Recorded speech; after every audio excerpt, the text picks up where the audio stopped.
Hello everyone, this is PJ. I just wanted to get together with everyone here on YouTube and try to see what I could do to try to rally up everybody in the musical community and raise a little bit of public awareness about this whole thing about James Jamerson and the Funk Machine. Now, those of you who know who James Jamerson was and what he did with Motown and everything will know totally what I'm talking about, but this is my attempt to try to pass the word around and get us all together on educating the public about this and try to spread the word and get more people with their eyes peeled looking out for this bass that's missing.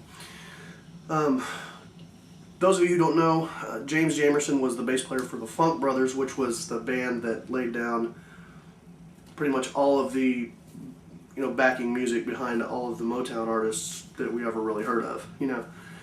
And to make a long story short, when James Jamerson, the bass player for the Funk Brothers, when he was dying, actually, he was in the hospital dying in 1983. He was in the hospital suffering from cirrhosis of the liver, and he was on his deathbed. At that time, while he was away and no one was at his apartment, someone broke in, stole a bunch of stuff, including the Funk Machine.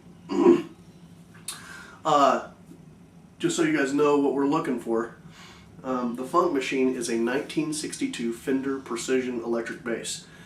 It looks exactly like this. This is a 1962 Fender Precision bass, identical to the Funk Machine. This is not the Funk Machine. Kind of nice if it was. But anyway, this is what we're looking for right here. We're looking for a 1962 Fender Precision bass, 3-color sunburst, nitrocellulose paint job. Looking for a tortoiseshell pickguard. No telling if these are still here. There's no telling whether or not these plates are still in place, as well as there's no telling if the original paint job is still there. When things change hands over the years, unfortunately, you never know what can happen. But there are ways to tell whether or not you have the actual Funk Machine, and I'll explain a little bit about that for those of you who don't know again. Also, ignore the black dots on the back of my neck here. That's a thing of mine. I can't see very well, so that's why that's there. Anyway, making a long story short, if you find a bass that you believe to be a precision bass that could be old as 1962, regardless of what color it is or what it looks like, if you find it in a pawn shop or at a garage sale or in your grandmother's closet, it doesn't matter where it's at, whoever's in charge of the bass, you need to see with them, if you're interested in buying the instrument or if you just want to see if it's the Funk Machine. You need to talk to them and see about doing this. What you need to do is take off, well, obviously the strings first, and then you want to take this neck plate off and remove the neck, because if it is the Funk Machine, you'll find on the heel of the neck, down below where you can't see right here, you'll find the word funk engraved, scratched in with a pocket knife or a screwdriver, and filled in with black magic marker.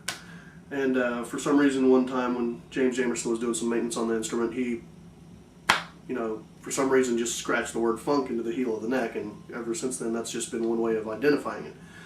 The other way of authenticating the bass is you'll have to get online, go to Google, type in, I don't have the information, I'm sorry, but you'll want to type in James Jamerson, find the Funk Machine. And they'll bring a website up among those that'll have some information on how to contact the Jamerson family. And if indeed you do have the Funk Machine, if you do come across the actual instrument, the Jamerson family would like to have it back, and they have contacted Fender Musical Instruments, who has promised, whoever it is that brings the bass in, they have promised to replace that bass with an identical 1962 Fender Precision bass. So if you have the instrument, it'd be nice to have it returned and you'll get an identical instrument back. The reason this is so important is that this one instrument has recorded more singles in the history of popular music than any other instrument. This bass was used on more recordings than any other instrument, any other single instrument ever. So it's a very important instrument, and it's very important, I think, that we all band together, try to educate the public, and try to just get as many people looking for this thing as we can, and try to dig this thing up and get it back into the Rock and Roll Hall of Fame where it belongs, and back, so where the Jamerson family can have it back. I would appreciate anybody supporting this, and you know, maybe we can get this bass back and find the funk machine. It's the holy grail of bass guitars. You've heard it before. It sounds just like this.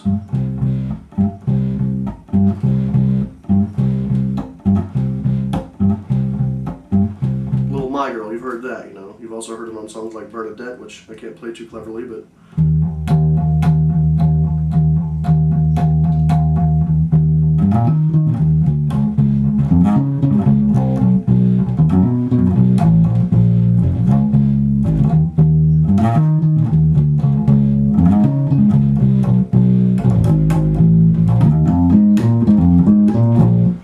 it's just got a unique tone. It's a very it's a very important instrument, and I would just like to see this thing found and brought back home, you know, to who it belongs to, you know. So anyhow, thanks for watching, and I hope you guys take care of yourselves, and I'll put up a video here pretty soon of some songs or something for you. Talk to you later. Take care.